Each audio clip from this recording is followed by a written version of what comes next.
This is the Jason Jones Show, powered by Mudhouse Media. Now, here's Jason Jones. Aloha, everybody, and welcome to the Jason Jones Show. I am your host, Jason Jones, broadcasting from the beautiful hill country of Texas.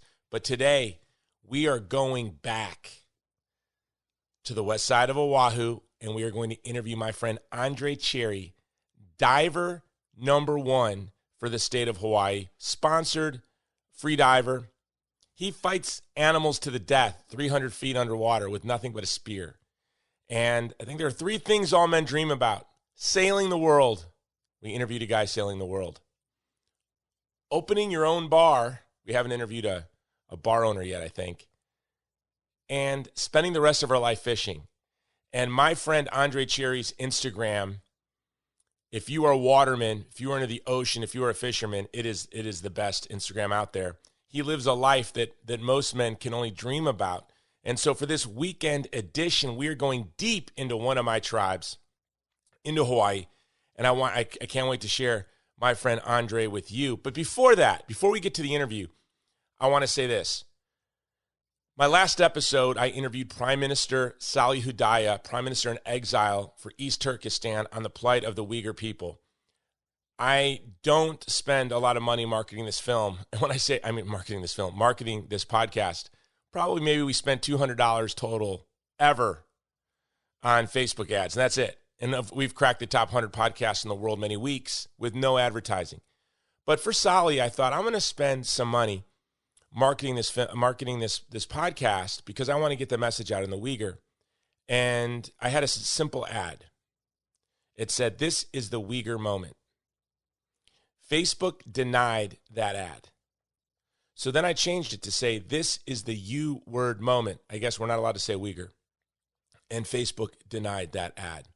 What was interesting, it was the same week, last week, where Facebook came out and said, there will be no anti-Semitism tolerated.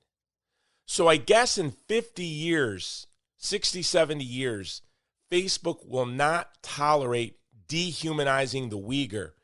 Facebook, the ultimate victimists, the best at feigning concern for the vulnerable for wealth and power. And because it would interfere in their ability to accumulate wealth and power, to stand up to China, or not even to stand up, to just let their users place ads with the U word in it, the word Uyghur. So after you listen to this episode, I would ask that you share that episode.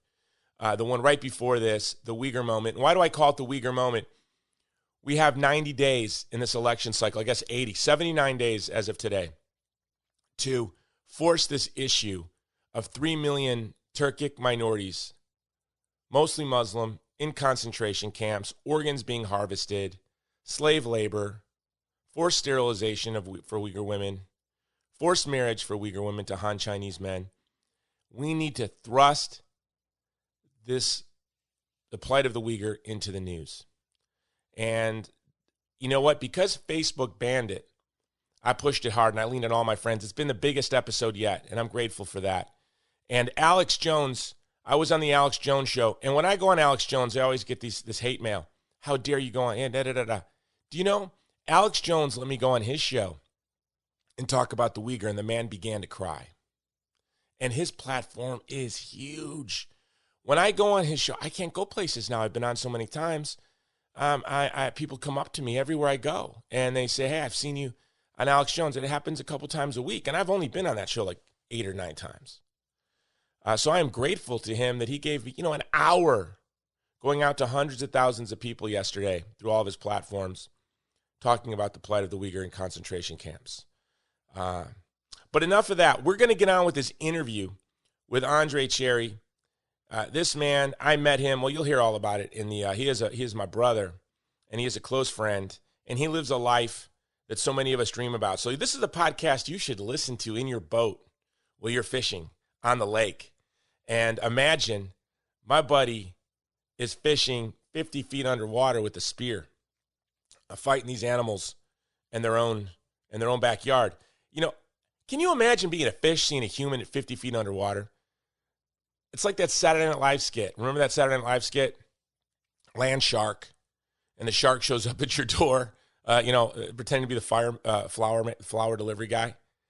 I think that must be how absurd it must seem to these poor fish when they see my friend Andre look at them in the face, 50 feet underwater in the middle of the Pacific Ocean. Also, I'd like to ask you, give me 5 stars, write a review. This show is growing so fast that I don't even understand it. But when you give us those 5 stars, you write a comment, you share this podcast, it helps it grow. Also support our sponsor, my organization, the organization I work for, Movie to Movement. You can support us in 2 ways. Go to movieToMovement.com and look at our new film, Divided Hearts of America, starring Benjamin Watson. You'll be hearing a lot about this soon. I really haven't been doing enough shows on my own stuff. I need to be promoting my own movies more. But we'll be doing a lot of that in the coming weeks, because on September 14th, it will be on pay-per-view everywhere. So go to movieToMovement.com and check that out. Go to the Vulnerable People Project, Movie to Movement's The Vulnerable People Project, where we run influence campaigns for stateless, ethnic, and religious minorities, like the Uyghur. And we punch way above our weight and in these influence campaigns. So much of what we do is not public. So much of it, what we do is. But when you become a supporter of Movie to Movement's The Vulnerable People Project, you are helping us you are standing in solidarity with the most vulnerable people in the world, from the Uyghur and Chinese-occupied East Turkestan to the child in the womb and her mother down the block from your home. So go to thegreatcampaign.org, sign up to be a monthly donor there. So you guys ready to go to Hawaii? Interview my brother. We're going, this is deep into one of my tribes with my brother, Andre Cherry. It's the Jason Jones Show.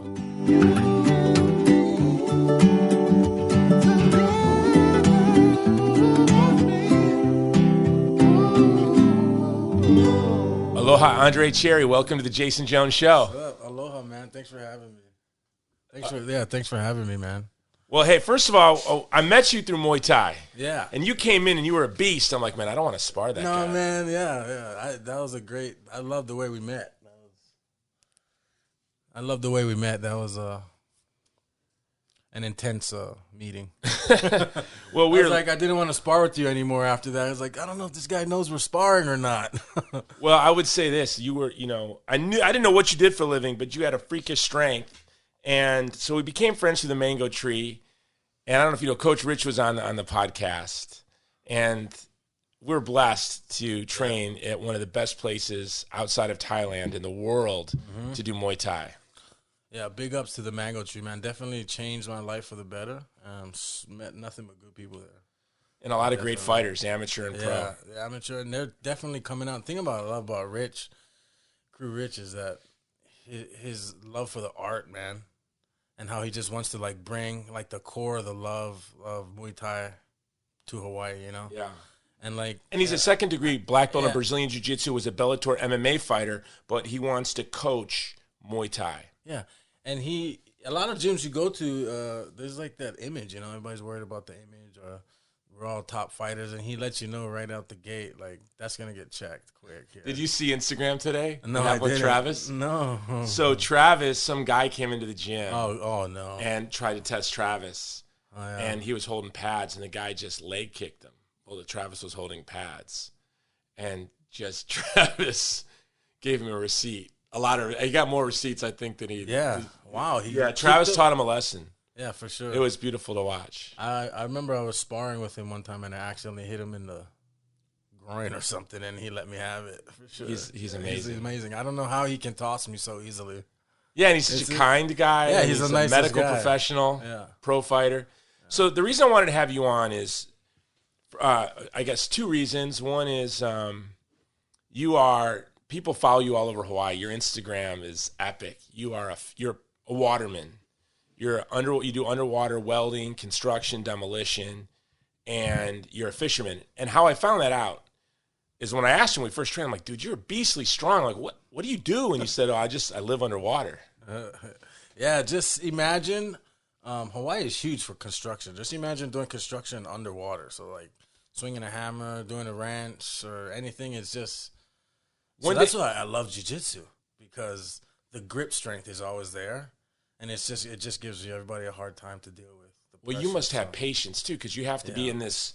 Tell us about your so the two reasons. Let's get into your life as a waterman. So the two reasons I wanted to have you on is just I want to talk about, fishing, which is really, I see it as hunting, the way you do it with the spear, but also Muay Thai a little bit. But your dad listens to the show. No, my dad. Okay, so he definitely, and I'm gonna give a shout out to my dad right now.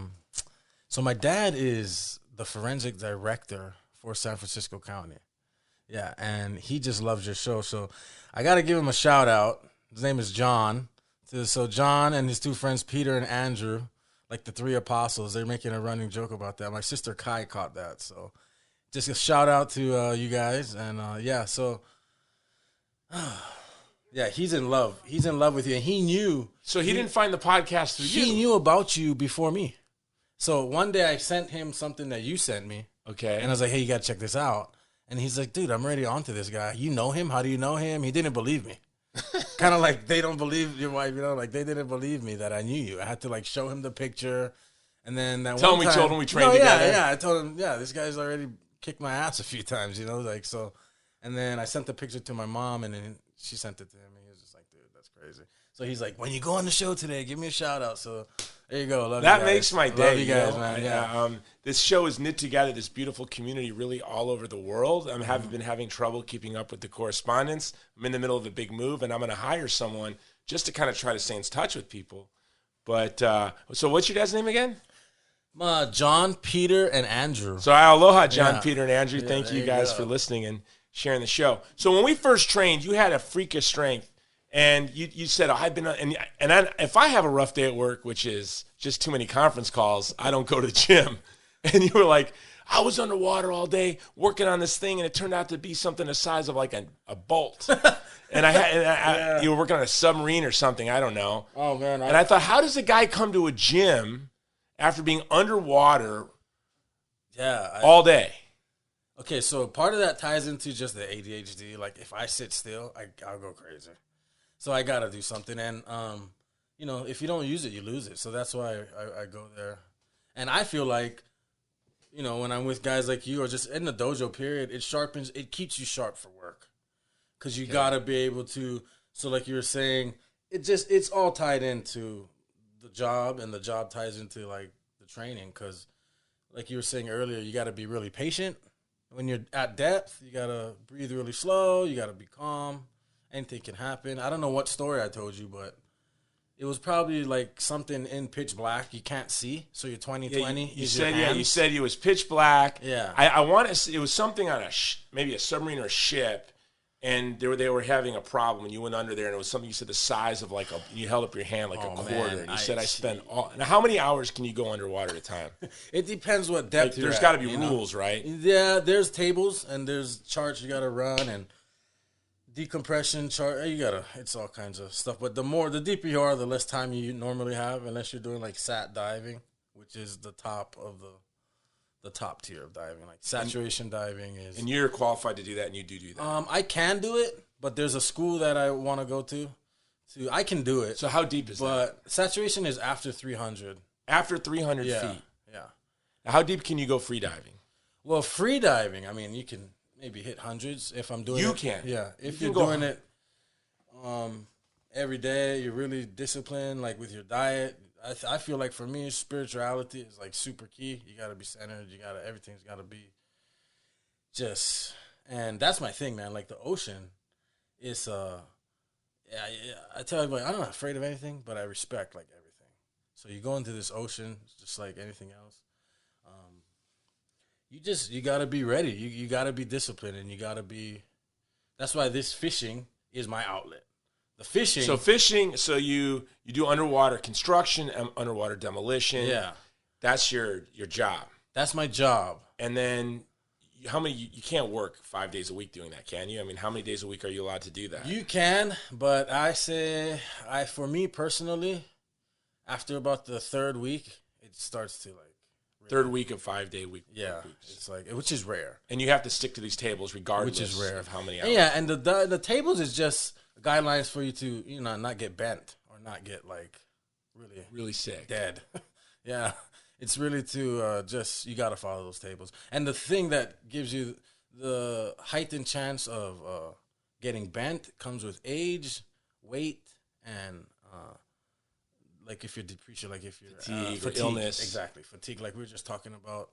Another shout out to Brother Noe. Yeah, so what a small world. Island, right? Brother Noe passed away, and they're dealing with that. But that's another possibility that he was up all night fishing. And whenever, like I told you, a few days later, I ran into the family again, and I had a really bad day because I didn't sleep good the night before. So everything ties into. But the original love from it came from this right here. You gave me the most incredible gift. This gear. So you started freediving before you became a professional diver. Yeah. So what? In Hawaii, as a young man, and I know in the martial arts and freediving community, they merge, right? I mean, Egan Inoue, Dennis Alexio. And Dennis Alexio had the record of Lua for a long time. He was a kickboxing champion in the 80s and 90s. Yeah, but I used to train with him in Kalakaua Gym in the. Remember he broke the guy's arms that tried to block his. Which guy was that? I don't know. It was in a fight or something. Some guy put his hands on me, like broke his Dennis arms. Alexio. I mean, I trained with him at Kalakaua in the early 90s. Monster. And, I'm a boy at the time, in my early 20s. And his head kicks. He did American style, so I did the leg kicks. He didn't for whatever, because I think when he was coming up, Muay Thai wasn't at all, and leg kicks weren't at all a part of kickboxing in the United States. But to be in the gym and train with Dennis Alexio, just watch him train. And his head kicks were insane. So, Coach Rich, you better hold your arms properly or you're going to get your arms broke. So if you hold your arms like a Western boxer and you get kicked, your arms are broke. Yeah. And I just remember that guy's arms getting snapped, Dennis. But it all ties in. So he was a world champion kickboxer, and then in his free time, he was setting world records as a fisherman. Yeah. And he was diving to I think hundreds too. He was hundreds of feet. Right now, I mean, the thing is, I learned over time, you don't have to go deep to catch fish. You got a real good variety down there because not many people go down there, Oh, so that is like taking your boat. And it's so beautiful. It's so quiet, and you can hear whales. I mean, I've had my teeth rattle from whales because whales are singing right next to you so loud. You're scared, thinking your ears are gonna pop out of your head. This is the craziest. Do you feel like you're a part of that community? Oh, man, you know what? So you feel at home there. You're like, hey, you are my family. You're my neighbors. Yeah. I mean, I watch you on Instagram. Yeah. You live in the ocean. Yeah, man. I don't know if you're in the ocean more than you're on land. I think you might be more a part of that neighborhood than this neighborhood. I feel like, okay, this is going to sound crazy. I cry sometimes when I have to get out of the water. I'll sit in my car, and I don't know what it is. Like, I don't know how to function out here sometimes. With all this crazy stuff going on, man. You just want to be in there. That's just your place, Everybody that's has your neighborhood. Place. That's my place. And man. Do you recognize dude? It's gonna sound crazy again. Like I talk to these creatures down here, man. I remember. Do you see when I know you, this turtle? No, man. Yes, exactly. Yeah, I know you. I've seen you last week. For real. It's exactly how it is. You recognize them. Yeah. Do they recognize you? I don't know. They do. Right. I feel like they do. Just the other day, so I was diving outside of Yokohama's west coast. West side of Oahu over here, and we jumped in. As soon as we jump in, 3 huge eagle rays, probably 2 of the biggest eagle rays I've ever seen, and there's a third small one. And the small one swam right up to me, dude, 2 feet from my face, looked at me, turned his head, and just sat there. He didn't even swim. He was hanging with you. He just stood there. He was neutrally buoyant, just right there in front of me for 20 seconds. I was tripping out. I could see his eye, and he was missing his tail. So I don't know what that was about, man. You can call it whatever you want. There's a connection there. Dude. And I there's no words. Do you know once when I was in the military, I was laying in an ambush position for a long time, raining, mud, and I tried to bend my leg. I'd fallen asleep, and I tried to bend my leg, and I felt something, and there was a rat. Oh, just a hairless, ugly rat, just in between the crook of my knee. But in your pants. No. Like, so I was laying. Oh. I was laying in the rain, in the mud, and there was just this not a cute guy, hairless but rat. yeah, it was just. But I remember looking at him, going, oh, "I'm not alone." Yeah. Like, hey, buddy. Yeah. Is that what it's like? You know, you're down there all day, and you just. By the way, just so you know, I can't go 10 feet, 20 feet. I fear the ocean. Really? I fear it. In the sense that, like, I'll go out there and surf with my friends or do stand-up paddling, but I'm not going to. I guess I respect it enough to know that I don't have the time. You know, I'm not going to be able to do what it is not to fear it. Does that make sense? What it is? Oh, okay, I got you. See what I'm saying? I have to, totally. I have to recognize. You know it's going to take time to overcome all this. And I would never have the time to be in a position like you to say, I don't fear you, I respect you. That's a funny story because I was scared growing up. And so the Lugmines in Old Eva, Robert Lugmine, Nolan, Rodney, and all them, they are the ones who taught me how to dive. And how old were you? I was 10, and I was always going on the boat with them. They were the next generation. They were my uncle's friends. But I thought it was so cool to hang out with the older guys, and they let me under their wing. So I'd always go on the boat, and they'd always say, dude, if you're not diving on the edge, you're taking up too much space. That's what they would always tell me. I'm a kid. Do they mean? What do they mean by that? Like, I don't know. I was a kid. I was like, basically what would happen was I would go out there like, I'm going to go dive into that. But you wouldn't. And I wouldn't. I'd wait till they go on the boat, and I'd freak out on the boat. I'd get seasick. I remember one time I knocked out. I hit my head on the anchor, and I knocked out. And you're like 11 years old. Yeah. And I would always see them so far away, and they would come back and they would have fish and taco coming all over their body, and it was such a trip, but I would never jump in. One day I was looking over the boat acting like I was going to jump in and putting on my mask that I stole my papa's old dive gear he had in a bucket, and I, was like looking in the water like, okay, as soon as they jump in, I'm going to jump back in the boat. I'm not going to go. And he knew I was going to do that. So he waited for me to put on all my gear, and he kicked me in the water, and I freaked out. And then I just swam to Ronnie. He was down there. I guess he had a taco or octopus. How far down? He was about, in my kid brain, when I think about it, he was probably like 20, 30 feet. But you felt But it was my first time seeing the reef. You went 20 or 30 feet No. I was swimming above him. And then so he was looking up at something. And I was coming here from the right. And they started yelling at me. Literally, I was in the water for about 10 seconds. Get out of the water, get out of the water, get out of the water. And there was a big gray shark coming straight for me. So the first time you get pushed in the water. And, I mean, I've never had an issue with sharks, ever. Like, I mean, I've gotten charged a couple times. And in almost 30 years. So you just said you never had an issue with sharks. But it reminds me of that scene from 50 First Dates. Okay. You remember that scene where he's like, oh, sharks, I'm a cool. They'll never hurt me. They're like, how did you get that big scar? Oh, and shark bites me. Okay, so when you say you've never had an issue with sharks, you mean you've never had an issue, like you know how to handle it by the time you had it. So when a shark charges you, that seems like an issue. To me, that's part of the connection is just, I've never had when I say issue, I guess I've never had a fear of it. Okay, so you're just saying the shark's charging me. I'm just gonna, and the thing is, like, they won't. And it's just dirty water. They might aggressively. So, the one shark I had to put out, it was pregnant. I found out later when we cleaned it. It was sad. It was like, that's why she was so aggressive. Yeah. But she wouldn't let us go. It was literally. You were trying to. No, man. I laid into the shark for about 20 minutes. I hit it. I shot that's it. why I respect you guys so much. I tell people when I try to explain to them what you guys do. Yeah. I'm like, you're fighting an animal to the death. It's really not hunting. It's a fight. And I gave it the eel. In its environment. I gave it the fish. 20 minutes. Yeah, and it wouldn't let us go. My friends left me. They left me. And it ended up grabbing all the buoys, all the lines, all the guns that they dropped and left there. And I had to swim this thing back to shore because I know it's going to die. Why did they leave you? They got scared and they freaked out. Yeah. It bit one of his fins. And anyway, I've never seen a shark act like that before. It was the craziest thing When it ever. was pregnant, it made sense. Yeah, and then so when I went home and I was cleaning it, it had babies. And, and this is after we let it eat the eel. After I gave it probably one of the biggest lobsters I've ever had. I gave it to him. And it still was coming. And I had a power head that you put on the tip of your gun. It's a sleeved round. But I guess the primer got cracked and it wasn't firing. And I had 3 circles on the shark's head. I hit it 3 times. And it still kept coming. So, in the long story short, I had to put it out. But that, to me, is not an issue. That's just the cycle, man. You're not going to do this that long without that kind of confrontation. That is not an issue to me. That's just natural. That's just like, it's me or you, dude. And I tried to, let you go. And I felt really bad afterwards, but that's just the cycle, So what would be an issue? I mean, an issue would be, I think it would be self-generated. An issue is like when you don't, like I said, it's not about fear, it's about respect.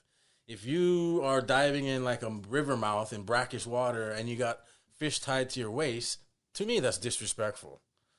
Like you got to know something's going to come and grab you. Like, and there's a guy, he died in the North Shore with that exact scenario. Brackish water, fish trapped. God rest his soul, but he got bit in the ass and he made it to shore and then he bled out on shore. He died.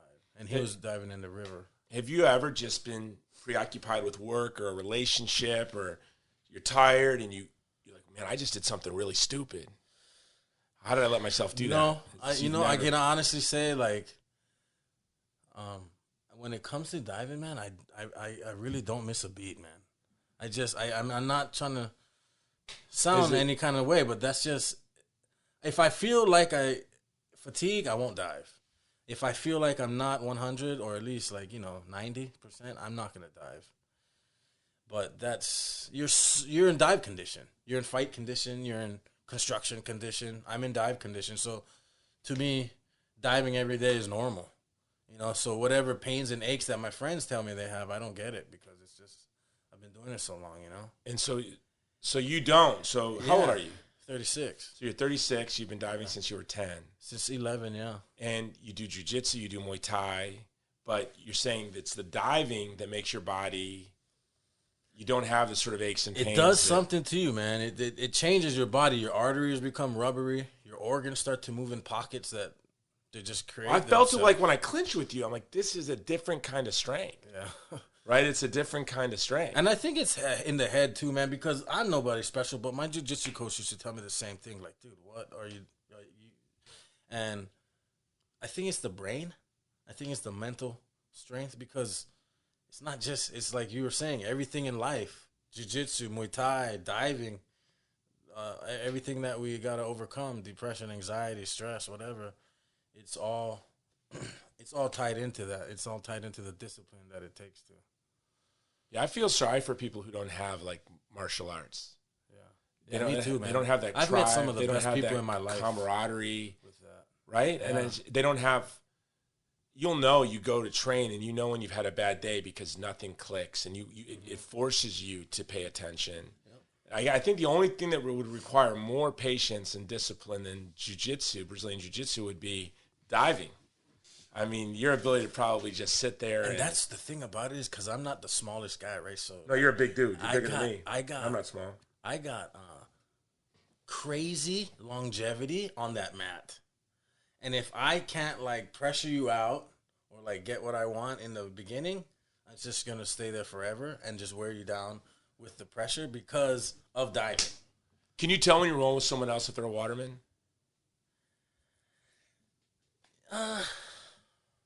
No, I couldn't say necessarily I could tell it. Yeah. Have you ever? I could tell when it's a surfer.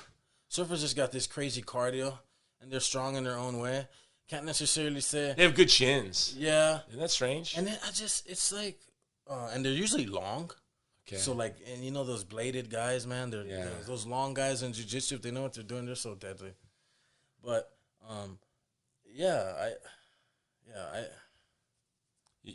You can't tell. You can just tell they got freakish strength. Well, there's so many. There's CrossFitters. And it's so bad. Sometimes I feel so bad because I'll even catch myself like there's so many guys, and you guys know who you are, that are more worried about looking. You're addressing people in a way. What scares me about the show, brother, is not only it's growing big across the world. That didn't scare me so much. Yeah. When I look at how many people in Hawaii listen to this show, that's even scarier to me. I'm like, who's listening? No, we're listening, man. I'm like, who's listening to this all over Oahu? It's weird. But it's funny because nowadays there's got so much fancy stuff, and you just want to buy all this fancy gear, you know? And and I'm like, dude, I don't want this stuff. I grew up in old Alva, man. You're talking about like old fishing equipment. Fishing equipment, you know. People know you're sponsored, but you're saying, you told me before you came on the show, You don't want any of that fancy equipment. Yeah, I honestly, dude, and I think it's just kind of maybe my own bragging rights, I think, to be honest, is that I like going in with mismatched fins and shorts and a shirt. It's a statement. And then it's just like, what's the statement? What is this guy going to do? And then you come out, and the thing about it is, it's not about the bragging rights. It's my security in my heart to know that I could feed this whole village. I could feed my whole unit today. And that's it. You can provide, and that's it. And that, to me, is the core of diving, and that's why diving started for me. And to come home, and I've seen it, and even now today, people tell me, they'll call me, and they'll say, Dre, dude, that fish, just like, we're all good. And it's like, what do you mean? So families will fight and get whatever drama we have, right? And when you got a clean fish, and you keep bringing this family like 80 colas, man, and they're just like, dude, there's no way I'm cleaning this fish. I hate you right now, but you're going to help me clean this fish. Like, you know? And they clean the fish together, they eat it together, and then it's done. And it's just like what you're talking about earlier, too, about the famine and all this. It's just a secure thing to know where your food's coming from. And I got a statement when I was a kid, man. My uncle said this, and he says, we live to give. And that, at like 12 years old, just like changed my life to this day. Like, we live to give. And I think that's all things considered in every way, shape, or form, you know. And it's perfect that you're going to Texas because, like, you can take this piece of Hawaii with you. You know, that's going in. I'm building a dojo in the back of the house. Dude, so I want you to know, like, this is, for me, so tell everyone what you're holding right there. So this is a gyutaku. This is a fish print, old-style fish print from Naoki on the east side.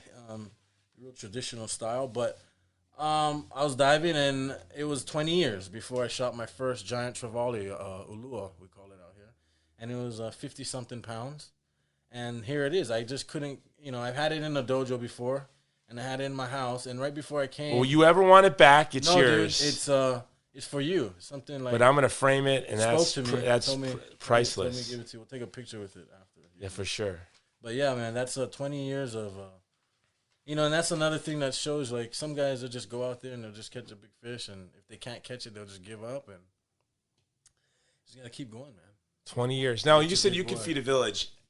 When I was at UH, I had roommates that were broke, and they would fish. They would dive for their food, and they just need to buy a bag of rice, some vegetables. I've been there, man. And so, I mean, how many days a week would you have to dive to feed your family? One day. 1 day a week. And we'd probably eat for a week, you know? Really? But there's this thing that, so like the whole restlessness, right? I got to be doing something, right? Okay, so grandpa, grandma, uncle, brothers, they all work, scared, they can't go, whatever the reason. I want to feed you.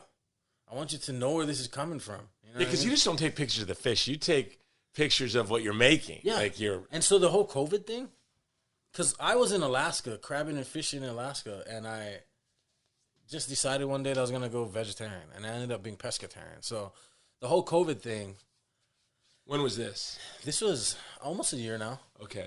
But, you know, it's a mix. So you're a pescatarian? Pescatarian, yeah. That's just fish? Just fish and vegetables. Okay. So, you know, fruits and stuff. I do probably 1 month on with fish and 1 month off, just veggies and fruits. But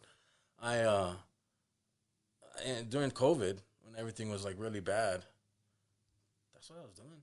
I noticed you. I wonder. I was cooking so much. Like, does Dre even know what's going on? Does he even know? I try not to. There's like the world shut down because he's in the ocean every day, all day. Like, yeah, man. There's no masks out there. No one's social distancing. You're doing whatever you want. And I'm just like, and you see the post, I'm like, okay, I'm distancing. I'm going to put your Instagram in the show notes because everyone needs to follow you. Oh, yeah, yeah. You're my favorite Instagram. Oh, man, appreciate it, man. You're my favorite Instagram. You humble me. You humble me, man. But it's just, to me, you got to foster your people. You got to feed them, man. And, like, whatever you can You feed a lot of people. I do, man, and I love it. I'm just a vessel, man. He tells me what to do, and I got a list. I know some people are just like, Dre, you're killing me. Where's my fish? And it's just like, I know you're on the list, but like just right now, right before I came here, something told me to give him this. I don't know. And then I realized, okay, you're going to Texas, perfect. But maybe tomorrow I think I'm going to give Nolan fish, and then Auntie Sarah pops up in the morning. As soon as I wake up, that's how it happens for me. I wake up and I just beep, beep, beep, beep, beep. This information gets like input in my heart, and it's like, okay. Now, do you still buy fish from the grocery store? I mean, sometimes I'll buy like the poke, Yeah, the raw stuff. that's what I'm gonna miss more than anything. I go to the mango tree at noon. I go train. Then I go to the grocery store and I say, "What's fresh? Quarter pound of garlic." Dude, I'm gonna come visit you with like freeze dried stuff, specialties for sure. I'm gonna miss that. I mean, we're so blessed here to be able to. Anybody who wants to can really organize their life that they're eating fresh fish every day. And I feel so good. Like that's why I stopped training at the mango tree for a little while at first. And I was telling crew, man, that my feet, man, I just gotta get my feet hurt. It's how big we are. I gotta Muay Thai was not designed for 230, 40, 50 pound guys. Because and it's run wrong angle, you're in dust. Yeah. For a long time. My feet always hurt. I've already broke my foot twice at the mango tree and fractured my Was it kicking foot. or was it just moving? Kicking and moving. I think I pivoted wrong on this. The cuboid fractured here. And then these, actually 3 fractures. 2 fractures here and 1 here. And that hurts. Well, in the past 6 years, this is what my wife is frustrated with. Past 6 years, broke my jaw, broke a rib, broke a hand. And my wife, she's like, we can't have any more of these medical bills. I said, well, then you're going to have psychiatric bills. Then you're going to have to bail me out of prison, jail. So we have to weigh costs. You have to have this vent, man. And that's why I know I was kind of absent. It's just the wrapping my head around. We had the online courses. It's hard for me because you need that interaction for me. The online courses somebody for me, kicking me, somebody like. That's not. Yeah, it was hard for me. It was good for people, but not for me. And you could just, I live on a hill. Yeah. Like if I'm having an issue staying healthy, that's my own fault. And you're in the ocean every day. Yeah. And that's the thing, man. After the ocean, you're in dive condition for me. So that long day I'm tired. But then you get this second wind. And then I go to the dojo and I'm like, I feel great. And then like halfway through the dojo run, I'm like, dude, what am I doing here? I should have I don't even know how every time you came, I'd look at him saying, I'm telling you, if I had 3 conference calls in one day, I'm like, I can't go to the gym today. Yeah. And then I would think about I'm like, well, Dre was in the ocean for 12 hours in equipment with a wrench. And I had 4 Zoom calls and I want to cry. Oh man. It's just, that's how I was raised. I raised in the last era of being outside playing, getting dirty. And I'm thankful for it, man. I'm thankful for kids in Hawaii still have that. I hope in some places, like in this neighborhood a bit. Yeah. And it's up to us we're to the and your generation though was the last generation, I think. I'm 12 years older than you. I lived outside. There was only 3 channels. And they played during the day with soap operas. Yeah. And maybe the Cubs game was on, but your mom's not going to turn off Young and the Restless so you can watch the Cubs. Right. So maybe one friend's house you could go in and watch 3 innings of the Cubs game or something. But you were outside. And in Hawaii, we're lucky that, I think for kids here are lucky.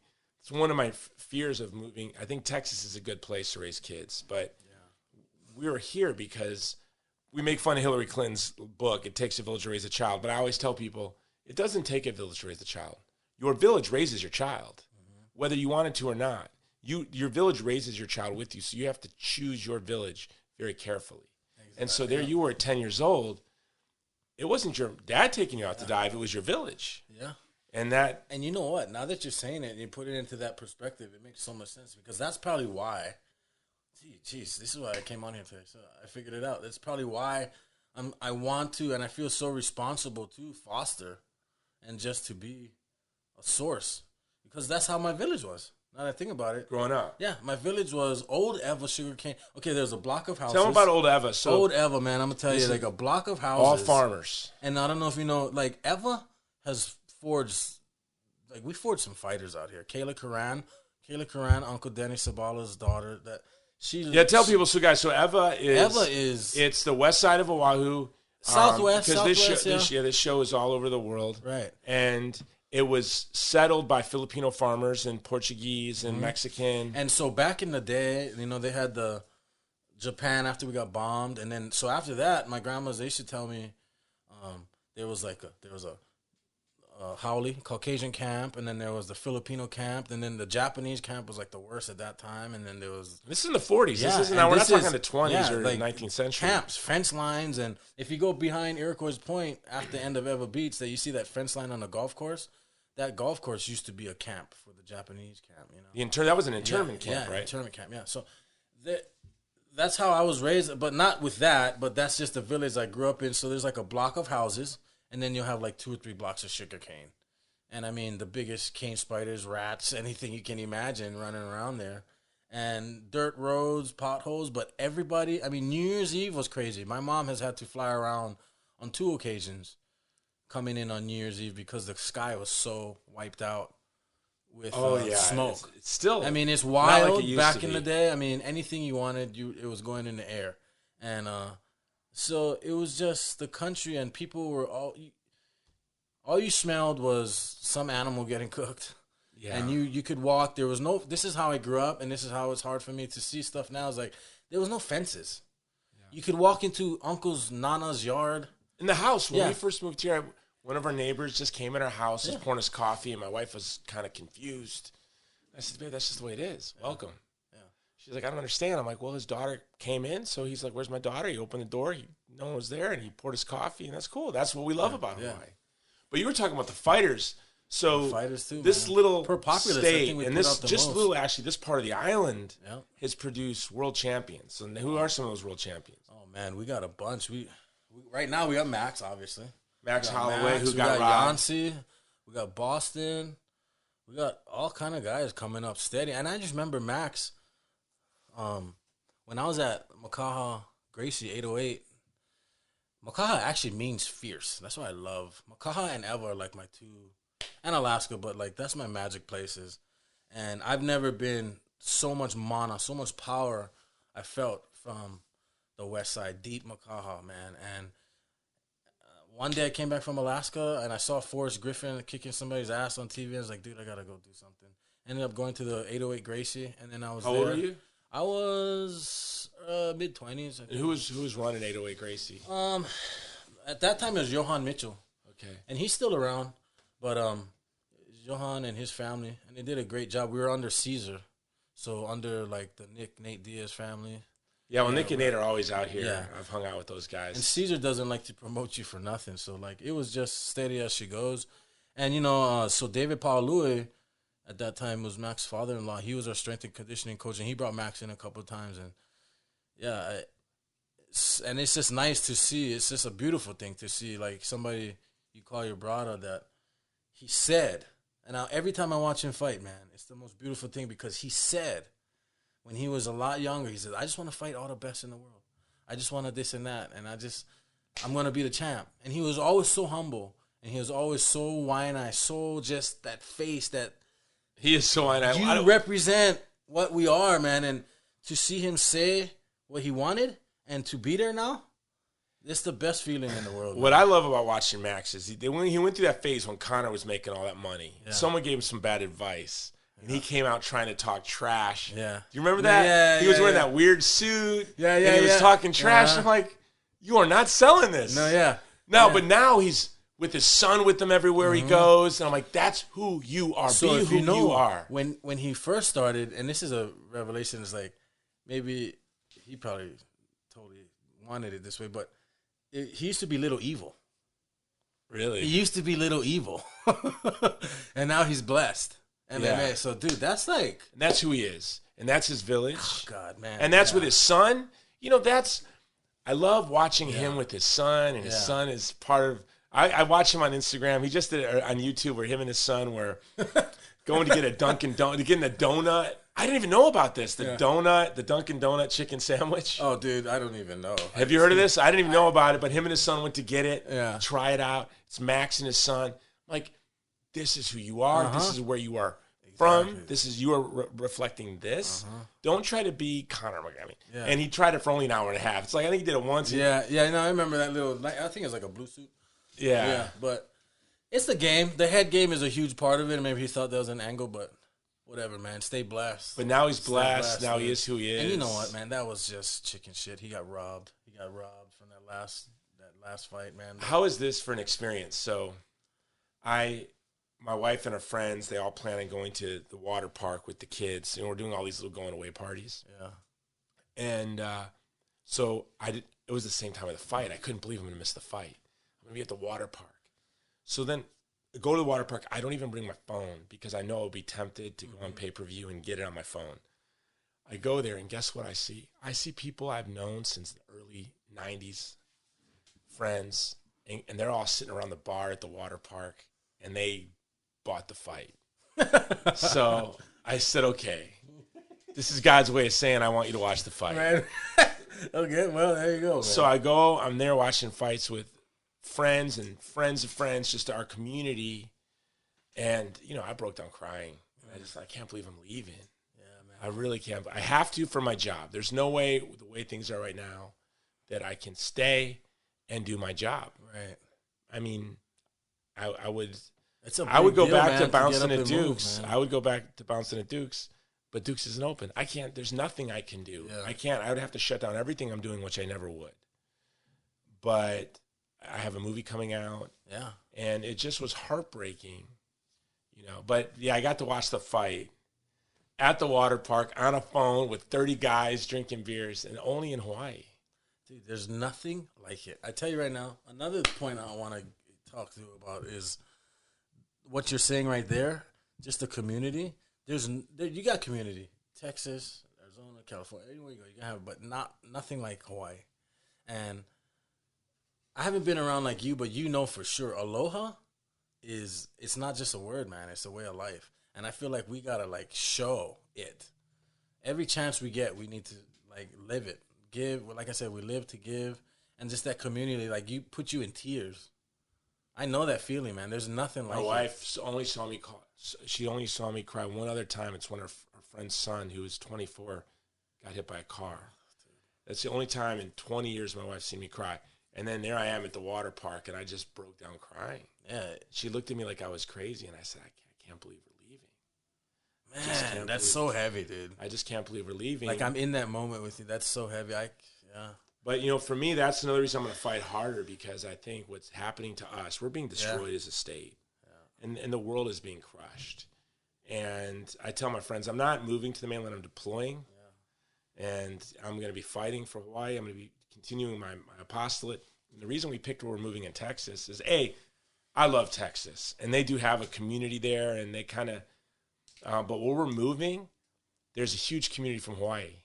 This town we're moving to. Oh, nice. Yeah, okay. They're literally going to throw a luau for us. Oh. And, yeah, we have our godson lives there, his family, and our godson and my son lives nearby. And was that by accident? No. I mean, of course not by accident, but this is why you chose That's why we chose. Okay, I knew I needed to be near right. Okay. Austin or L.A.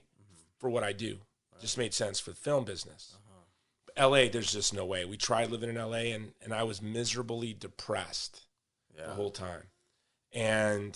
But I love Texas, so I said Austin made sense, but there's this community about 40 minutes out of Austin where we're moving, and literally our close friends from Hawaii and their sons, our godson lives there. My son lives there, near there. So we have our community too already, ready-made. Yeah.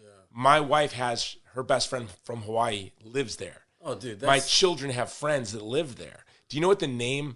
I don't know if it's a gym I'm going to choose, but there's a gym there. Guess what it's called? Ohana. I kid you not. And the coach there, I think, used to train at Mango Tree. Or used to train with Coach Rich. I'm not kidding you. Coach Rich sent me his name. So this is divine stuff. No, I'm man. telling you, if I did not know I was going to that, this is it would be really upsetting. When stuff like that happens, man, you just can't. It's Ohana. Google. It's Ohana San Antonio, Ohana Austin. And Coach Rich was showing me this guy. He's like, no, this guy's good. I don't know if he did Brazilian Jiu-Jitsu here or if he trained at Mango Tree, but I think he's the stand-up coach at Ohana. Sweet, dude. Yeah. I'm going to come out there. I'm going to visit you for sure. And so another thing, like you were saying, how you knew you were going to be miserable in L.A. So my dad, my whole family, we're conservative, right? So he's in the belly of the beast in San Francisco, man. He's trying to get out of there. He's getting ready to retire. But yeah, Uniprocera, your dad's Catholic. They're trying to pull down. Oh yeah, it's beautiful crazy. Saint statue. Crazy, what's going on? And my mom's telling me stuff. Shout out to my mom, love you, mom. But she's telling me they want a registry of everybody who's attending church. That's communism. That's bizarre. Insane. That scared me when she told me. She says we're not gonna do it, but we're gonna try and talk to somebody about it. And she's just yeah, they were trying to get they want to know who's attending Catholic masses. the community that is pulling down statues of your saint wants a list of the people going into that building. The answer is no. No. Yeah. No way, dude. That's so scary. And it's so frustrating because I'm here and it's just my mom calls me the other day, she's like, I'm taking your sister at Starbucks. And she's scared. She's scared sitting in the parking lot. American sitting in the parking lot. My mother. In Starbucks. And my sister. And where is this? This is in California. And what ethnicity is your mom? Huh? What ethnicity is your mom? My mom is a Portuguese Hawaiian. So a Portuguese Hawaiian woman is sitting in a Starbucks parking lot, waiting for my sister to grab her coffee. And she's scared. She's scared, man. And it's like, this is infuriating to me. Infuriating to me. Like, I'm getting itchy thinking about it. Like, you're hopeless. You're helpless. I'm 2,000 miles away. And you know who's making her scared? Quote unquote woke white people. Yeah. Well, I mean, and then she said the other day, it was before that. Okay, before she told me about the Starbucks, I had watched a video of somebody on 101 where they live. Oh, that poor guy. Yeah, man. And they like. Tell them what happened. Tell them what happened. So, the video I saw was they were blocking the freeway, blocking the highway, whatever, and the interstate, and somebody was walking out and they were like whacking their windows. This is one of those videos where they broke the windows and the guy is like getting beat up by a car. And you just say to yourself, like, my mom and my family is right down the road from this. What if that was my mom's car? What if that was my sister or my dad in that car? You know what I mean? And these people are senseless. It's crazy, they don't know who's in that car. They know so nothing about that person. You got the castle law in Texas, right? Yes. I mean, that's a beautiful thing because it's an extension of your home. Yeah, no. I tell you right now, you hit my window. Oh, is the car an extension of your home? Yeah, that's the castle law, right? And that's why people don't act crazy. Yeah, man. You don't know even me. Packing, even me. If somebody cuts me off in Texas, I'm like, hey, what's up? No, yeah. Right? You act right. Yeah, you act right. Exactly. Because there's consequences. Exactly. But in places like Seattle, these people are. Why should I have to feel so obligated to teach my mom gun control or gun safety? Because my wife. You need to take me to the range. Now it's mandatory. You have to pack this, and the gun is so final. It's so end result. Like, why do you have to pack to go to Starbucks? It is what it is. But I mean, it's just so frustrating what's happening. Here you are, this big. How big are you? You're big guy. You're my size. You're my height. I'm like 5'11". 5'11", 240. I'm 6'2", 230. Yeah. We're big guys. We do martial arts. Violence repulses us. Nothing repulses me more than violence. Me too. Yeah. No, we train. We love it. You said it. I will. You're gonna find me in a mental straitjacket if I don't train. Right. If I don't. So like when you're saying, okay, so you're a little older than me, but imagine you my age, you probably would maybe if you're diver and then still go to the dojo. Yeah. You know what I'm saying? Because I still have that, but. You have to. I'm a pacifist, but as Coach says, our hobby, we make friends by punching each other in the face. Yes, but violence repulses us. Yeah. The thing is, though, we're comfortable with it. That's what the people need to watch out for. Super comfortable with violence. Coach Rich ran into me at an airport. I was going to San Francisco. Antifa said they were going to disrupt my speech, and I told Coach, "You're probably going to see me on national news because I'm going to drop them if they come on stage." Coach was trying to change his flight so he could come watch. And then, well, what happened was, by the grace of God, the flights were canceled, and I couldn't make the event. No, I made the event. They didn't protest, but Coach couldn't. They put us on 2 different flights, and nothing ever happened. But yeah, violence repulses us. Bullying weak and innocent people is. But we know what it's like. You go to the gym and you get kicked in the elbow, or you kick someone's elbow with your foot, or you go home and for 3 weeks you're 3 weeks you're on crutches, or I broke my jaw. Pain is horrible, and you never want anyone to be in pain. You never want the worst thing in the gym. The worst thing in the gym isn't hurting yourself. It's doing something stupid and hurting someone else. Even though you're there to train in this combat sport, then you look at these people doing these acts of violence. They can't do 10 burpees. If they came in the gym with us, they would die. They would be killed. And so I'm still working on this, and I'm still working on it. It's one of my personal issues is that when you see that, you want to destroy that evil immediately. And there's a darker side. Okay, so we can sit here. Keep talking. I'm going to read you this quote. We can sit here and say, we're pacifists and this and that, and I hate violence. It disgusts me. I despise it. Sure enough, for sure. But when you see the weak getting preyed on by something that thinks it's strong. You know what I'm saying? Like, you want your monster to eat his monster every time, and you know it will, but it's just like, where do I find that medium? Because now violence begets violence, right? So you're perpetuating that cycle.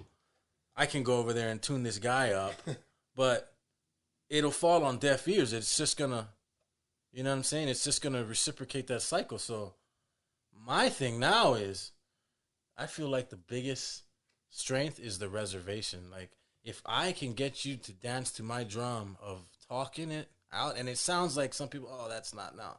Dude, to me, I win. Because now that head game, you think you want to fight me. You don't. I don't want to fight you. You know what Babylon Bee is? No, The Onion. It's a satire magazine. It's like, new study reveals 100% of people are 100% less effective at fighting than they think they are. Hey, man, I tell you. Mike Tyson said it. You got a game plan to get punched in your face. And people don't know how hard it is. Yeah, to stay in there and, be dedicated. And when you train and you think, wow. That's why I tell guys in the gym, young guys, I'm like, look, it's not impressive if you go out and fight a guy that doesn't know how to fight. Yeah. It's like if you play tennis, if all you do is daydream about tennis, play tennis, go to tennis camp, watch videos on tennis, then you walk around the neighborhood challenging random people to tennis, and then you beat them, you think you're great. No, but the problem is people don't do that. They don't walk up to you in the middle of the street when you're trying to go to Starbucks and go, do you want to play tennis? But they might walk up to you, say, give me your stuff, and try to fight you, and then all of a sudden you're like, you don't want to play tennis with me. This is what I do. I love tennis. You don't want to play tennis. I love tennis, bro. So let me read you this quote. I just read this today when you were coming. I was rereading this book, Sacrifice. The Scapegoat by Rene Girard, and I just read this line. Yeah. It says, the murderers remained convinced of the worthiness of their sacrifices. He's talking about, so when the murderers that killed Christ thought what they were doing was good. And he says, today, the murderers remain convinced of the worthiness of their sacrifices. They too know not what they do, and we must forgive them. The time has come for us to forgive one another. If we wait any longer, there will not be time enough. So when Christ's murderers were killing him, he said, what did he say? He forgave them from the cross. So Rene Girard, this anthropologist, this Christian anthropologist is saying, just like the Pharisees, right, and the Romans, they did not know what they were doing, and Christ forgave them. He said, forgive them, Lord, for they know not what they do.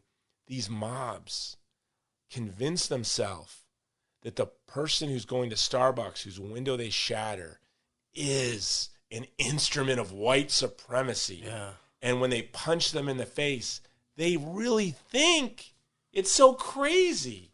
Yeah. They really think they're doing some good act. So once you think that, it's like, okay, Lord, I always think of what Steve Harvey says. You ever listen to Steve Harvey, the comedian? Yeah. He's like, I ain't that good of a Christian. But I am not that good of a Christian, but I want to be. Like you said, it's that, what do you do? But Rene Girard helped me understand that these knuckleheads, that there was a video of Antifa in Canada. They were these soy boys, like really weak looking. Yeah. There was this old couple hobbling across a road. And this really, you couldn't be, I don't know how they are so out of shape. But you see these people, and the Antifa people, you're like, what are you doing that you become so weakly looking? Mm-hmm. And this mob of them surrounding this elderly couple hobbling across the road because they said, you're not allowed to be here. It's only for people of color. And a bunch of white people are yelling at them. Guess what it turned out? They were Holocaust survivors.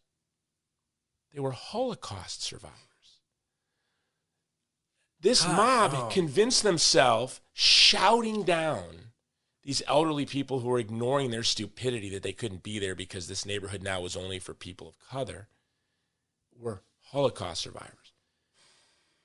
But they lie to themselves, and they think they're doing great acts of justice, and it's just bizarre. And it's frustrating. It's like right there at that moment. It's that, are you really a pacifist? Because you want to just fix that. You want to fix that. I would have to. I'm so Catholic. Bad. You're Catholic. We'd have to go to confession. No, man. I tell you what, dude. I cannot deal with bullying, man. is disgusting. It's because, I don't know, man, I feel like we train, so you know what. Look at what I do for a living, and we train and all this stuff. Like, you know what is grit. You know what is hard. I grew up in Eva and Waianae, Makaha. You know what I mean? Like, we bang out here. Like, we know what tough is. And look Max. Max lost. First of all, he was robbed. But they couldn't have even pretended to rob him if in that 5th round he just got on his bicycle, pedaled around the... But he didn't. He banged. Yeah. Like he went to... And I said to people, I'm sorry. And he will always Max cannot... That's Max. And that's... And okay, so like the little details, like when he dropped Volkanovski the first time, or he hit him, you see him, did you watch the fight? Yeah. And he did the little... He played around with him, like, oh, you're wobbling. It's fun. Yeah. No, it's he's fun. not afraid. I've gotten into fights, like, literally... Just back in the cowboy days, man, you pull over the side of the road, you get into a fight with this guy, and it's just like, I remember pulling over one day, this guy almost ran off his mom and her kids off the road. Fine, I was having the worst day. This is not my character, but we pulled over, we were going to bang. And he pulled me right into front of his house. I shouldn't have known. I got set up, and like 5-6 guys came out, construction workers, all big brothers. And I'm like, damn. All right, and I thought I was going to get mobbed, but I went and fought anyway.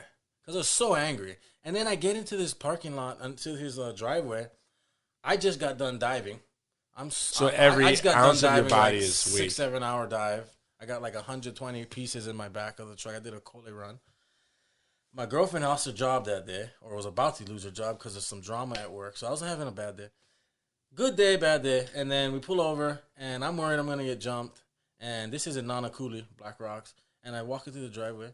And he's just like, hey, bro, main thing, we just shake hands after. I was like, oh. That's what people don't like, understand. We're already friends. And then he's just like... He respects you already. And he said, you sure you want to fight? I said, you sure you want to fight? And he's like, just apologize or we don't have to fight. He's like, no, I'm not going to apologize. So you scrapped? We scrapped, you know? And I thought I broke my leg. You know, he checked one of my kicks. So that's what people don't know about Hawaii. Yeah. You better be careful. Yeah. Because... And he had good hands. He was... But... And we shook hands after. We're still friends to this day. But he knew how to check a kick. What other place would you pull over and get in a random fight and the guy knows how to check a kick? Oh, dude, he checked it like perfect. No, and every other person's a purple belt in jiu-jitsu. Yeah. Yeah. On my last podcast, I had a guy and we were talking about how polite people are here, how sweet, and how when visitors come and they get in trouble, it's because they don't know how to, they say things that people have never heard in their life. Yeah. And they think it's just normal conversation. Yeah. Then all of a sudden they're getting beat up and they're like, oh, people in Hawaii are scrappy. No. Yeah. And so I always try to tell my friends, I had brought a guy from the mainland. He was a local guy. I mean, a guy, it was business related. He was here and I wanted to watch the fight. So I took him to Crab Shack. There was Angie's place, Angie and Keone's place. There was a band playing, not even a band. Some guy was there playing. He was great, actually. And this guy, white-collar businessman guy, just says for no reason, real loud, this guy sucks. Your eyes got real big.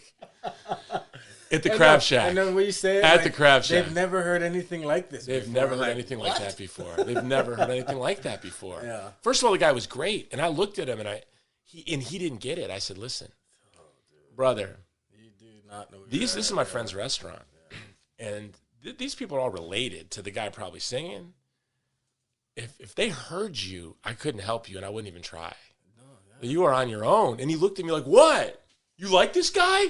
I'm like, da-da-da, da-da-da, da-da-da. Yeah. And so that's what people don't understand. But the other thing they don't understand is you guys scrapped, shook hands.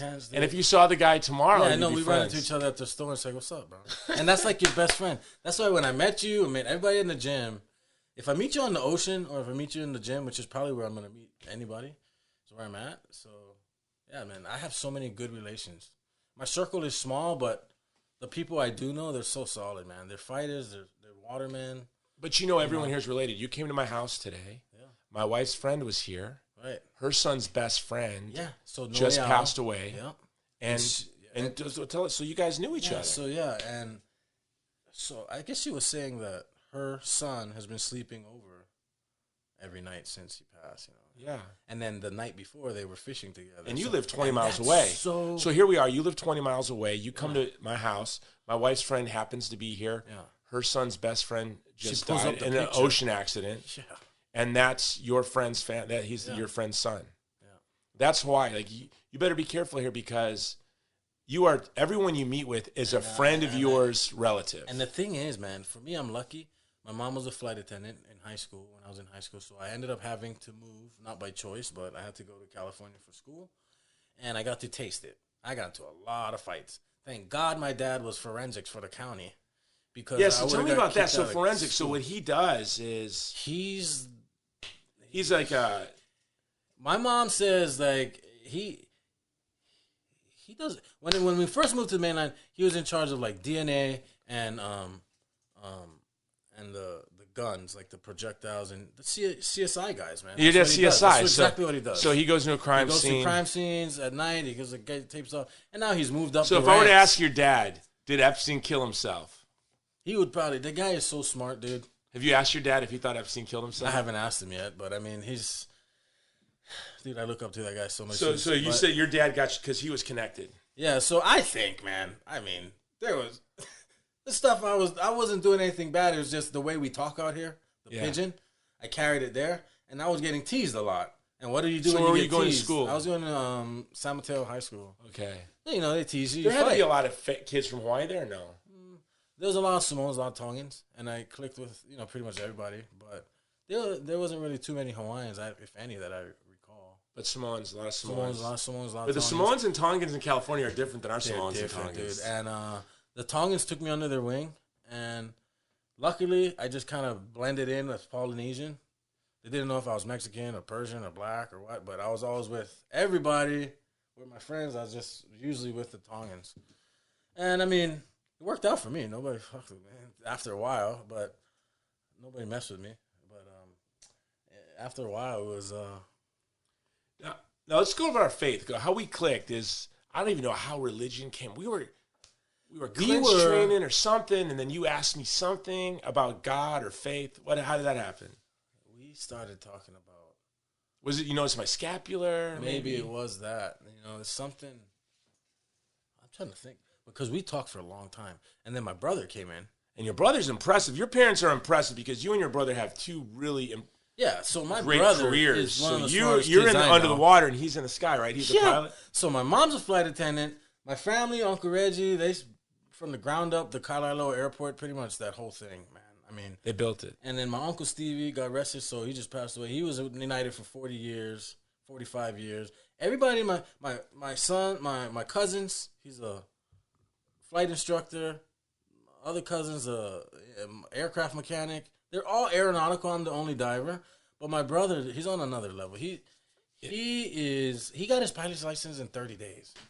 And now he was going to some special school, I think, when I met him. Yeah, he's wrapping up. He's wrapping up his last hours so he can do commercial. Okay. And I remember this kid, he was 5 years old. He could name airlines you never even heard of, Lufthansa. And he would look, because we have a lot of planes flying over. We used to go by Hickam, the fence line over there, and then watch his. And he always wanted to be a pilot, and my brother's doing it. It's the best feeling. So he's doing what he wanted to do as a boy. Always. Yeah. Always wanted to. And it's a trip because I remember driving past the harbors, Ho'oloha Tower as a kid, and I always looked in the harbor and I was like, I never told myself, oh, I'm gonna dive there. I never told myself that, but I told myself, I'll find out what's in there one day. I'll find out what's down there one day. And so it was a mystery you wanted to solve. It was just something that like the ocean and me, dude, it's like I am her and she is me, dude. And she was just like, one day you'll be here. And I don't know how. I just wanted the next It's like being step, in third grade with the girl you're going to marry. Yeah, you're man. like, I'm going to marry her. So you looked at the ocean. You're like, I didn't. It was weird because I would say, I didn't say I'm going to dive it, but I said, I'll figure out what's in there one day. Yeah. And the other day we were diving in it. And I'm like 40 feet down, Deep Draft Harbor, doing some, I don't know what I was doing. I was doing a survey or something, but I had to go to bottom. And some of these ships are so big. They're draft. My head touches the bottom of the ship while my feet's on the ground. So these guys navigating these ships when they're loaded are impressive. But I was down there and I saw a hole in the mud and I thought it was an octopus house and I was like, no, it's not. And then it was a giant mantis shrimp. It was huge. When was this? It was a while ago. Well, we were training around it. I think you told me about it. It was a huge mantis shrimp. The biggest one I've ever seen. It like 18, 20 inches long.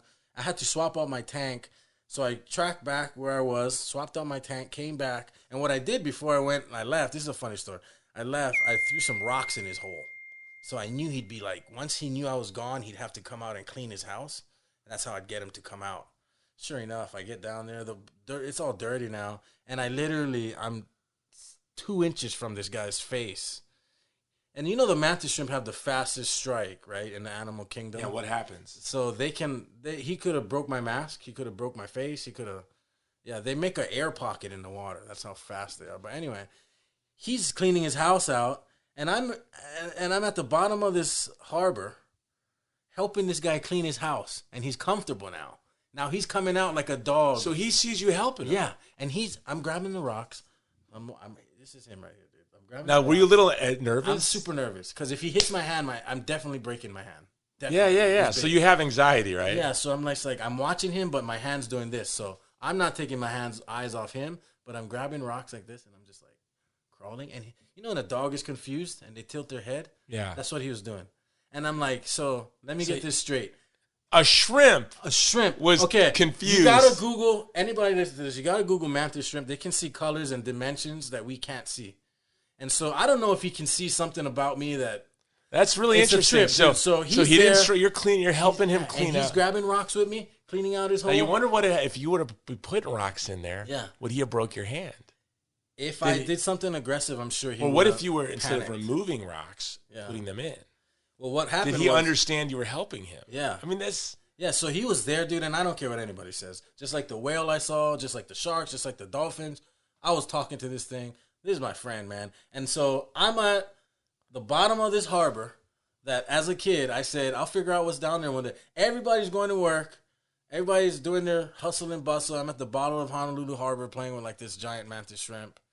And that was it, man. That's just like one of the little. And you love what you do. It's a trip, man. Like I feel like, you know that movie, The Pirates of the Caribbean, when they're part of the ship. I just feel like I'm just part of this ocean. Well, that's why I wanted to interview you, because I do exactly. When I was a teenager in the military, I said I want to spend the rest of my life trying to get between the vulnerable and the violent.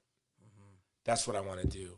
And I wake up every day and I do exactly what it is I want to do. I have donors and supporters that support my organization. And some of them, they'll offer me, Jason, you should make more money, or you should do this or that. And I said, listen, we're a team, but I got the better part of the deal. You got to take the train into a bank every day, or you got to go in and take teeth out of kids' heads every day. Mm-hmm. You have to manage people's money or whatever it is they do. I get to do exactly, and maybe they want to do that too, and they're blessed, Right. But I think a lot of people aren't doing exactly what they want to do. Yeah. They're doing what they need to do to get to what they want to do, or they're doing what they need to do to support people, doing things that they want to get done. Mm-hmm. But I wake up every day and say, today I created this campaign for the Redskins to rename themselves the Uyghur, the Washington Uyghur, to just kind of troll the NFL in China. To get the word out about this genocide. I love that. And there's nothing in the world I wanted to do today other than use the NFL and Nike to get coverage, publicity for the Uyghur. Yeah. There's nothing you want to do more than to get in that ocean. No, man. And the thing is, and this is, sometimes it sounds bad because when you're good at what you do and you talk about it, I'm so impressed. I'm taken back by what you do, what my dad does, but that's just not my thing. So you look at me and you're like, oh my God, so amazing, right? But I love talking about it because I know when I listened to guys before I was doing this, when I was working at Albertsons, when I was working at Old Navy, when I was doing stuff I didn't want to do, just for money, it's insane. We're going to die one day, But what I'm trying to get at is that I lost track of what I was saying. What you were saying is that your dad does forensics. Yeah. So I still. Well, let me ask you this question. We're getting your thoughts together, and it's been an hour. Okay, you might have to go, but let me ask you this question: what has been the one thing you've seen out there in the ocean that you wish you could share with? I'm sure you've had a lot. Oh man! But if there's one thing you saw that you're like, I wish everyone in the world could see what I'm looking at right now. A whale. The humpback whale. I was diving, my whole life, and then I started working for this tour company. I was the diver, safety swimmer, and it was whale season. The first year I was working there, and I said, you know what? I'm ready. I'm ready for the next big thing. I want to see, like, everything else was, that point in time was kind of just mundane to me, monotonous. Every day I was diving, jiu-jitsu, diving. So finally, the day came, and the boat in front of us told us there's a whale with the dolphins. So we had already had our guys in the water, and we had a professional cameraman. So we brought everybody up. We don't really want to disturb them. And the captain said, the safety swimmers and the cameraman can go. And he could take the pictures for the company and all this stuff. And so they swam, like, left. And in my brain, if it's coming here, so I went out straight. And sure enough, man, these guys start yelling at me, Dre, the whale's here. The whale's coming. And I look down, and this whale is, like, on a mission. With his fins, his pectoral fins are back, and he's just a bullet, this giant missile. And he's like, it's only about 60 feet of water, if that. And I'm tripping, dude. I'm like, how far are you from I'm like 20 feet from this thing. Unbelievable. Every game plan I put in my head for that week, I was just like, I'm going to see the whale. If it gets too close, I'll just swim away. Oh, I'll do this. I'll do that. No way, dude. That thing is everything. When it's in front of you, it's everything. It's all consuming. It's so big. And I started screaming at the top of my lungs, every bad word, every like, holy, it's a freaking whale. Jason, this thing, I swear, man, he was on track to do something. He turns. I'm yelling. He's never heard this noise in his life. I've never seen a whale in my life. He's dude. like, yo, watch your language. He turns sideways. On my kids, I promise to God, he looks at me. And he looks at me, turns sideways, and he does a circle, stops what he's doing, and comes back around. Me to you. Away. I'll send you the picture later. He looks at you. He's right here. Okay, I'll put it in. Guys, I'm going to put this in the show notes. Yeah. So, whoa. So he hears you. I'm And screaming, he wants to know, what and is he this? stops, yeah. So he's like, what is this loud guy doing? Who is this guy? Yeah, and he looks at you. Man, I tell you what. I said, I'm looking at him, dude. We're 2 feet apart. You 2 guys feet apart. And I'm like, this barnacle's going to rip my arm off. And you had a camera. Yeah, so the cameraman had a camera. I didn't. How far was he from you? Right when he came, he did another circle. So this cameraman swims up to you. Yeah, the cameraman came to me. Yeah, okay. He came to me because the whale was with me now. Like, yeah, the whale was with me, dude. And so they got the shot. The whale did another round. But before they came, me and this thing, man, I looked in his eyes and I was like, dude, I see you. I was scared he was going to open his mouth and that suction, I'm going to get sucked. It was so big. I can't even describe it. The barnacles, if it touched your leg, you probably cut your leg in half. No, you were scared. I was scared, dude. It was a respect. It was a respect. It was, but yeah, I would have to say that was fear, dude, because it was so big. And it wasn't even a fully grown humpback whale. It was like, what the captain was saying, it was probably like a teenager. It was 40-something feet. I guess they get to like 66 feet. So it's a big whale, dude. Now, people are listening. So people are listening. We all want to, if they wanted to get into free diving, what would you recommend to people? I would recommend you start light. Don't worry about expensive, flashy stuff. The art of diving, spearfishing, gathering for yourself, to me, is the pole spear. It's the 3-prong spear. It's got three pokers on the end of it. Why you can get it at Walmart? You get it at Walmart, man. And don't start diving at night until you can shoot them during the day. Just know that, go with the friends. Start easy. Be respectful. Don't be afraid. Just be respectful. Don't push your limits if you're not ready. Don't think you're ready. If you think you're ready, you're probably not. You're going to know when you're ready. You're just going to know. And it's like, don't take anything for granted, because sometimes if it can go wrong, it will. Pick up trash. Don't like just take what you can eat. Be a steward. You know what I mean? It's like, if it was just me, and I'm really like kind of introverted, so like I love interacting with people on a good vibe, giving fish.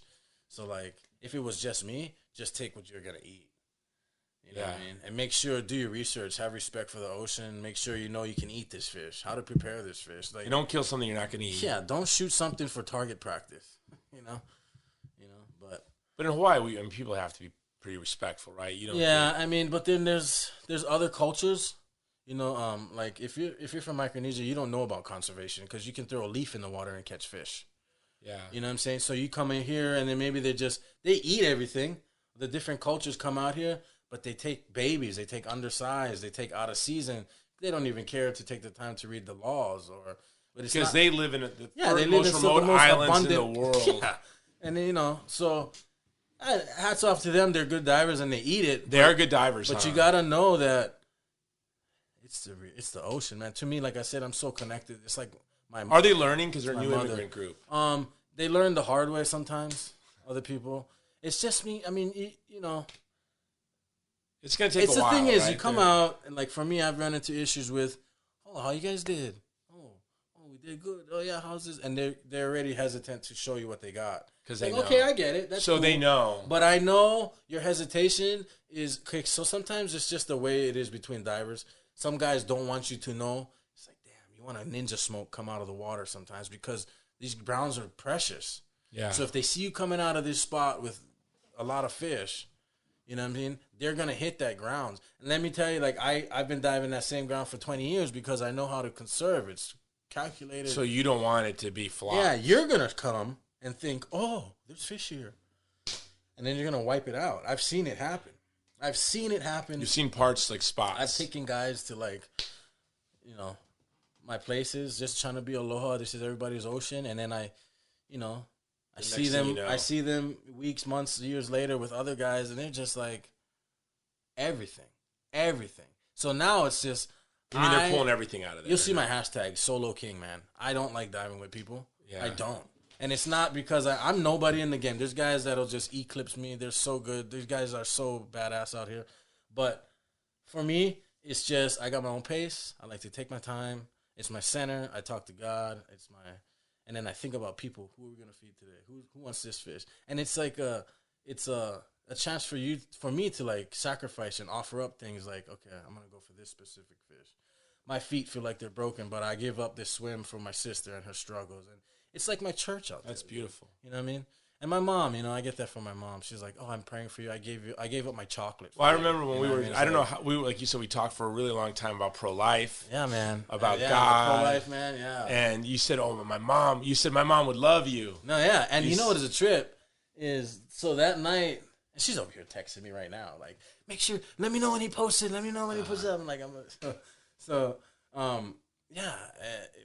When we were talking about that in the dojo that one night, we were talking for like an hour and a half. Yeah. And my brother came in. My brother was just like, and he was telling my mom too, like, so they're all on board, dude. It's a trip. And it's a trip that my dad knew about you before. He was just mind blown. He's just like, you know him? No way, that's not him. No way. And my mom, I had to confirm it. Yeah. And this is just a full circle. So like talking about it, it's same thing with like, live your dreams, man. Just like you can do anything. If you want to do it, you're gonna do it. Well, that's why I wanted to have you, Andre, because I watch you on Instagram, and anything can be a vessel. If you're fishing, you're cooking, I see what you make looks beautiful. Yeah, man. And I said I have to have him on the show because freediving is something I've never done. I've never gotten into. I've been, I was 17. Living in Hawaii, people think I'm really into ocean sports. I'm not because I was a dad at 18. Living here, martial arts was my love. Yeah. Always working 2 jobs, 3 jobs, working 2 jobs with going to school. So I never had time. I would go. My friends would make me come and surf with us. My friend Helme, I don't know if you net fish, would try to teach me how to fish with a net, and I'd never catch anything but a rock, and ruin his nets. Throw net, yeah. And but I'm not a waterman, but it's a tribe that I respect. Yeah. And I see that it's connected to our tribe, the martial arts world, especially in Hawaii. Yeah, there's a lot of overlap. And I mean, look at like one of the godfathers of martial arts, like Bruce Lee, be the water, man. I never thought about that. Be the water. And I could sit here for another 12 hours and talk Be the water. That could have been a whole other theme. Yeah, be the water, man, because you think about it, dude. Did you see the new ESPN 30 for 30, Be the Water? Oh, it just came out like 3 weeks ago. No, I didn't. ESPN saved me during this lockdown. Oh, sweet. They had the great Sammy Sosa. I actually did a podcast on the Sosa McGuire sort of controversy, which to me was just ridiculous. I talked about how we all knew they were on performance-enhancing drugs. And then we pretended, the horror. Like, We knew. Have you seen McGuire? Like, We loved it. We loved it. We were like, we love it. Then we're like, oh my, who knew? Everyone. Yeah. I definitely know Major League Baseball. Anyway, they did that great 30 for 30 on McGuire and Sosa. Then there was the Be the Water. You know, I'll make you jealous. My mother-in-law used to hang out with Bruce Lee. What? Yeah, she was a model in Hong Kong, and she'd hang out with Bruce Lee at these parties. She would tell me stories, and my father-in-law's brother was a producer for all the Shaw films, all those kung fu films. Man. That's my wife's uncle. And her other uncle is a kung fu movie actor. If you've ever seen like Kung Fu Hustle. Yeah, dude, that's like my favorite. The guy that gets beat up in the opening scene, he's been in his house. What are you talking about? That's my wife's uncle. No, ask my wife. That's her uncle. So, yeah. Oh, I love that. I was just watching that the other day. No, I watch. Now, my vice is I I should work on an article, or I've had to screen movies for my job. And I'm like, usually I'll do my screening films at night when everyone's asleep. I'm like, no, I'm just going to watch old Kung Fu movie. That's what I love, because when I was a boy, I loved Kung Fu. You were probably too young for Kung Fu theater. Did you have Kung Fu theater growing up?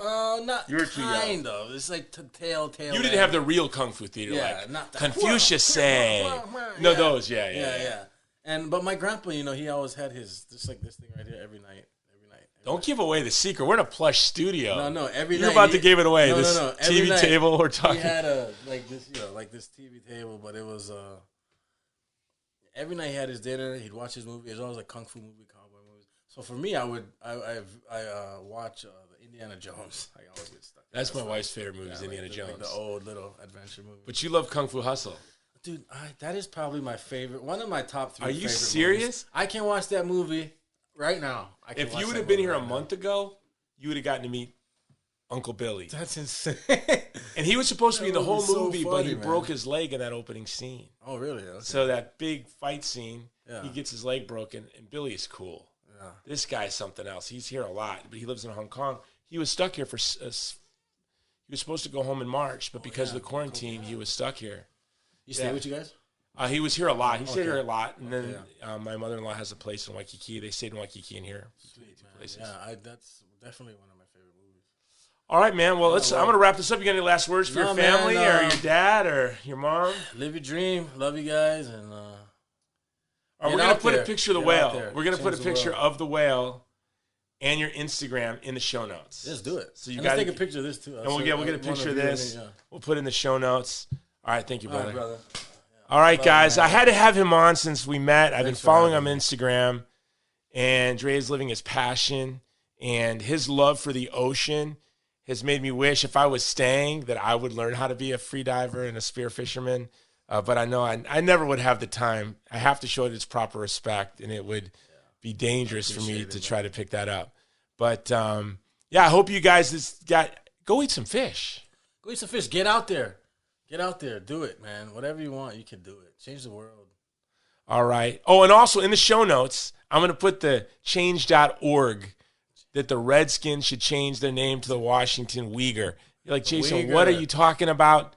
It's in the change.org. It'll all make sense. And I'll probably do a whole show on it. Later this week, I'm going to have the Prime Minister of Chinese-occupied East Turkestan, the Prime Minister in exile, on the show to talk about what we're up to. So this episode, as always, has been brought to you by Movie to Movement, promoting a culture of life, love, and beauty through the power of film. Go to our website, movie2movement.com. Check out our new movie, Divided Hearts of America, starring Benjamin Watson. And guess what? We are signing a distribution deal this week. So probably next week, I'll be able to tell you when and where and how you're going to be able to see our new movie. So stoked. All right. Aloha.